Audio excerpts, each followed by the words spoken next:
চলচ্চিত্র জগতে আবারও নক্ষত্র পতন। প্রয়াত হলেন বর্ষিয়ান অভিনেত্রী নাজিমা। 60-এর দশকের অন্যতম এই নায়িকা পাড়ি দিলেন না ফেরার দেশে। মৃত্যুকালে তার বয়স হয়েছিল 77 বছর। সমাজ মাধ্যমে নাজিমার চলে যাওয়ার খবর নিশ্চিত করেছেন তার তুতো বোন জারিন। বহুদিন ধরেই বার্ধক্যজনিত নানান রকম অসুস্থতায় ভুগছিলেন তিনি। হাসপাতালে ভর্তি করা হলেও শেষ রক্ষা হয়নি। গত 11ই আগস্ট প্রয়াত হলেন তিনি। 1948 সালের 25শে মার্চ নাসিকে জন্ম নাজিমার। শিশু শিল্পী হিসাবে অভিনয় জগতে পা রেখেছিলেন তিনি। পরিচালক বিমল রায়ের হাত ধরে বলিউডে পা রাখেন।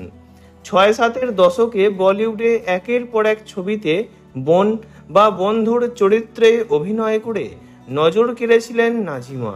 তার অভিনীত প্রথম ছবি ছিল 2 বিঘা জমিন। বিমল রায়েরই দেবদাস ছবিতে নাজিমাকে দেখা গিয়েছিল পারোর ছোটবেলার ভূমিকায়।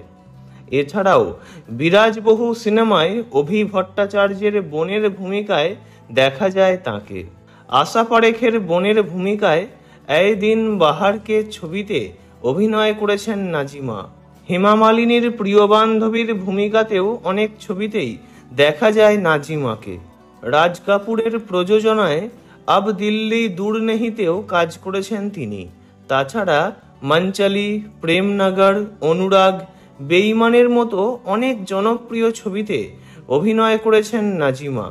তার বহু ছবি আজও হিট। প্রয়াত কিংবদন্তি অভিনেতা রাজেশ খান্নার সঙ্গে औरत ও ডলি ছবিতে দেখা যায় নাজিমাকে।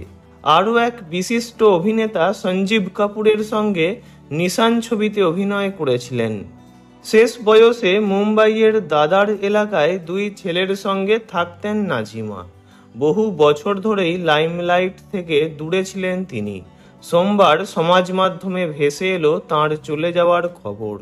তাঁর প্রয়াণে শোকের ছায়া বলিউডে। ভিডিওটি এইটুকুই।